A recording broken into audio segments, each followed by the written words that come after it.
Hi everyone, welcome back to the channel. आज हम exercise 1.2 के question first and second solve करेंगे। पहला क्वेश्चन है, सिद्ध कीजिए कि √5 एक अपरिमेय संख्या है। हमें पता है √5 एक अपरिमेय संख्या है, बट यहाँ हमें उसको प्रूफ करना है, सिद्ध करना है कि कैसे √5 एक अपरिमेय संख्या है। ठीक है, तो उसको सॉल्व करते हैं। हल, सबसे पहले हम क्या मानेंगे, √5 को एक परिमेय संख्या मानेंगे। ठीक है, यहाँ हमें सिद्ध करना अपरिमेय, पर हम क्या मानेंगे, परिमेय। माना √5 एक परिमेय संख्या है। इसके बाद हम इसको क्या लिख देंगे, √5 बराबर a/b, जहां a व b सहअभाज्य संख्या है। सहअभाज्य संख्या का मतलब दोनों नंबर a और b एक ही नंबर से डिवाइड नहीं होंगे। जैसे कि 2/5, 2 से डिवाइड होगा, 5 से डिवाइड होगा। ये सहअभाज्य संख्या है। ठीक है, अब सहभाज्य क्या होती है, जैसे कि 4/6, दोनों ही अंश और हर एक ही नंबर से डिवाइड हो सकते हैं। 2 दूनी 4, 2 तिया 6, तो ये क्या हो गई, सहभाज्य संख्या हो गई। और 2 और 5 क्या हो गई, सहअभाज्य। ठीक है, तो a और b जो भी नंबर आएगा वो ऐसे नंबर रहेंगे जो एक ही नंबर से डिवाइड नहीं होंगे। ठीक है, अब हम b को कहाँ ले आते हैं, √5 की तरफ। तो b √5 इक्वल टू क्या हो जाएगा, a। इसको हम समीकरण 1 नाम दे देंगे और यहाँ क्या लिख देंगे, समीकरण 1 का वर्ग करने पर इसका वर्ग कर देंगे तो क्या आ जाएगा, b² और 5। ठीक है, कैसे आएगा यहाँ समझ लेते हैं। b √5 का जब हम स्क्वायर करेंगे तो 2 बार मल्टीप्लीकेशन करना पड़ेगा। b √5 गुणा b √5, b का b से मल्टीप्लीकेशन होगा तो b² और √5 का √5 से गुणा होगा तो क्या आ जाएगा, 5 आ जाएगा। ठीक है, तो इसलिए मैंने यहाँ पे डायरेक्ट लिख दिया है b² 5 इक्वल टू a²। यहाँ पे 5 b के साथ क्या है, मल्टीप्लीकेशन में, और अगर यही 5 इक्वल के इस तरफ आ जाए तो a के साथ क्या हो जाएगा, डिवीजन में। जैसे b² equal to a²/5। 5 a के साथ कैसा आ गया, डिवीजन में आ गया। ठीक है, यहाँ पे 5 b के साथ कैसा था, मल्टीप्लीकेशन में था। तो हम यहाँ क्या लिख देंगे, a² 5 से विभाजित होता है,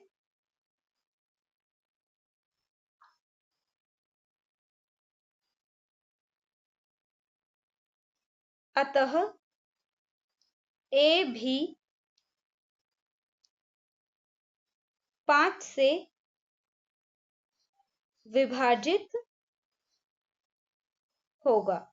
ठीक है, यहाँ ये स्टेटमेंट कह रहा है कि अगर a² 5 से विभाजित होता है तो a भी किससे विभाजित होगा, 5 से विभाजित होगा। जैसे कि 4 का स्क्वायर क्या होता है, 16, ये किससे विभाजित होता है, 2 से, तो 4 भी किससे विभाजित होगा, 2 से विभाजित हो जाएगा। ठीक है, तो सेम चीज यहाँ पे लिखी हुई है। अब इसी को हम कैसे लिख देंगे, गणितीय रूप में लिख देंगे। जैसे कि a 5 से विभाजित होता तो क्या लिख देंगे हम इसको, a/5 बराबर c।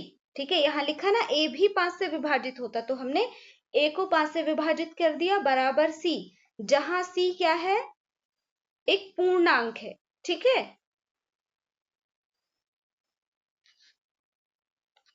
अब इसको हम आगे सॉल्व कर लेते हैं।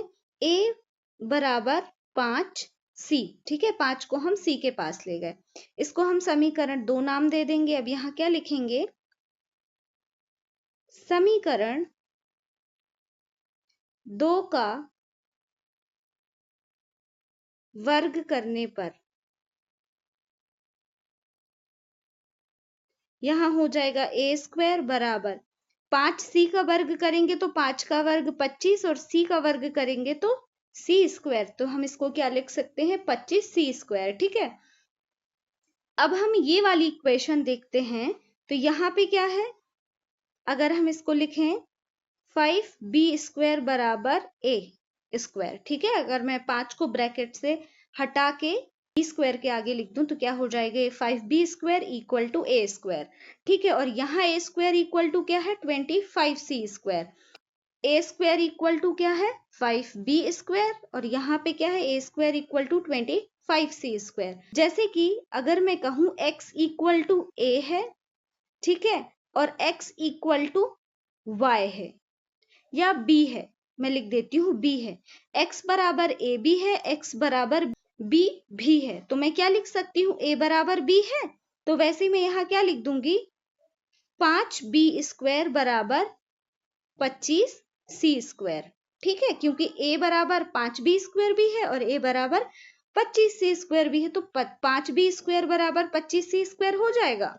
इसके बाद हम 25 को कहाँ ले आएंगे, 5 के डिवीजन में ले आएंगे, तो क्या हो जाएगा, 5b² बटे 25 बराबर c², ठीक है। अब 5 एकम 5 और 5m 25, हम इसको और क्या लिख सकते हैं, b² बटे 5 बराबर c², ठीक है। अब देखो ये वाली इक्वेशन में a डिवाइड हो रहा था 5 से, किससे डिवाइड हो रहा था, 5 से डिवाइड हो रहा था। यहाँ b किससे डिवाइड हो रहा है, 5 से डिवाइड हो रहा था। तो जैसा स्टेटमेंट हमने यहाँ पे लिखा कि a² 5 से विभाजित होता है, अतः a भी 5 से विभाजित होगा, तो यहाँ पर भी हम वो सेम चीज लिखेंगे, ठीक है। b² 5 से विभाजित होता है, अतः b भी 5 से विभाजित होगा। मतलब a और b दोनों किससे विभाजित होंगे, 5 से विभाजित होंगे। हमने जो सबसे पहले स्टेटमेंट माना था कि a व b क्या है, सह अभाज्य हैं, इसके विरोधाभास उत्पन्न हो रहा है यहाँ पे, क्योंकि सह अभाज्य का मतलब क्या है, a और b दोनों एक ही नंबर से विभाजित नहीं होंगे, और यहाँ पे a और b दोनों किससे विभाजित हो रहे हैं, 5 से विभाजित हो रहे हैं, मतलब इन दोनों में क्या है, विरोधाभास उत्पन्न हो रहा है, ठीक है। तो हम यहाँ पे वही लिखेंगे, a व b का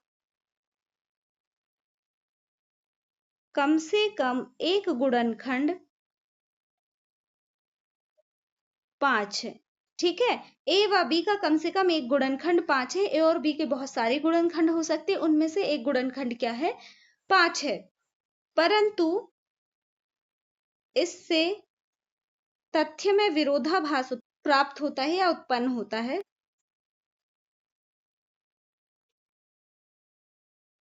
कि a व b सह अभाज्य हैं, ठीक है। अगर सह अभाज्य होते तो दोनों का एक ही से डिवीजन नहीं होता। अब यहाँ दोनों ही स्टेटमेंट में क्या है, विरोधाभास है, तो हम आंसर में क्या लिख सकते हैं, यह विरोधाभास त्रुटिपूर्ण कल्पना के कारण उत्पन्न हुआ है।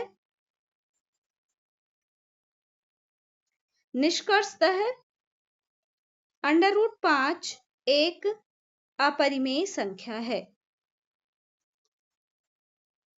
ठीक है, क्योंकि हमने जो कल्पना की थी कि √5 क्या है, परिमेय संख्या, इसकी वजह से ही ये विरोधाभास उत्पन्न हुआ है। अगर हम वो त्रुटिपूर्ण कल्पना नहीं करते तो ये विरोधाभास उत्पन्न नहीं होता, इसलिए √5 क्या है, एक परिमेय संख्या, अपरिमेय संख्या है, ठीक है। उसके बाद नेक्स्ट क्वेश्चन, सिद्ध कीजिए कि 3 + 2 √5 एक अपरिमेय संख्या है। बिल्कुल जैसे हमने अभी क्वेश्चन किया वैसे ही इसको सॉल्व करना है। माना 3 + 2 √5 एक परिमेय संख्या है, ठीक है। अब इसको हम क्या लिख सकते हैं, 3 + 2 √5 बराबर a बटे b, जहां a व b पूर्णांक है, ठीक है। a और b को हमने यहाँ पे क्या माना, पूर्णांक, और b बराबर 0 नहीं है, ठीक है। 3 को हम कहाँ ले जाएंगे, a और b के पास, तो 2 √5 बराबर क्या हो जाएगा, a बटे b -3। अब इसको सॉल्व कर लेते हैं, 2 √5 बराबर a -3b, यहाँ हमने एलसीएम ले लिया, बटे b, ठीक है, अब 2 को भी हम कहाँ ले आते हैं, बी के इस तरफ, तो a माइनस 3b बटे क्या हो जाएगा 2b। यहाँ अंडर रूट 5 के साथ क्या है, मल्टीप्लीकेशन में, यहाँ पे किसके साथ हो जाएगी, डिवीजन में। ठीक है, इक्वल के जब उस तरफ जाते हैं तो साइन चेंज हो जाता है, जैसे कि 3 यहाँ प्लस में था, इक्वल के इस तरफ आया तो माइनस हो गया। यहाँ 2 के साथ अंडर रूट 5 किस में था, मल्टीप्लीकेशन में, इक्वल के इस तरफ आया तो डिविजन में हो गया। ठीक है, अब a और b हमने पूर्णांक माना था और b बराबर 0 नहीं है, मतलब ये क्या है, एक रेशनल नंबर है। a बटे b क्या है, एक रैशनल नंबर है। अब अगर ये रैशनल नंबर है तो अंडर रूट 5 भी क्या हो जाएगा, रैशनल नंबर हो जाएगा। तो हम यहाँ पे क्या लिखेंगे, a माइनस 3b बटे 2b परिमेय संख्या है, अतः अंडर रूट 5 भी परिमेय संख्या होगी। ठीक है, परंतु इससे तथ्य में विरोधाभास उत्पन्न होता है कि अंडर रूट 5 क्या है, अपरिमेय है। हम जानते हैं कि अंडर रूट 5 क्या है, अपरिमेय संख्या है, और यहाँ पे क्या आ रहा है कि अंडर रूट 5 क्या है, परिमेय संख्या है। तो इस तथ्य से, मतलब ये वाला तथ्य कि अंडर रूट 5 क्या है, परिमेय संख्या है, इस तथ्य से क्या विरोधाभास उत्पन्न हो रहा है, इस तथ्य में विरोधाभास उत्पन्न हो रहा है कि अंडर रूट 5 अपरिमेय संख्या है। दोनों में विरोधाभास उत्पन्न हो रहा है, यहाँ पे अंडर रूट 5 परिमेय है, यहाँ पे अंडर रूट 5 अपरिमेय है। जबकि तो सत्य कौन सा है, ये वाला कि अंडर रूट 5 क्या है, अपरिमेय है। ठीक है, तो हम ये आगे क्या लिखेंगे आंसर में, यह विरोधाभास हमारी त्रुटिपूर्ण कल्पना के कारण उत्पन्न हुआ है। निष्कर्षतः 3 + 2 अंडर रूट 5 अपरिमेय संख्या है। ठीक है, 3 + 2 अंडर रूट 5 क्या हो जाएगी, एक अपरिमेय संख्या हो जाएगी। तो ये था हमारा प्रश्न 1 और प्रश्न 2। अगर आपको वीडियो पसंद आया हो तो अपने दोस्तों के साथ शेयर करिए एंड चैनल को सब्सक्राइब करना मत भूलिए। Thank you for watching.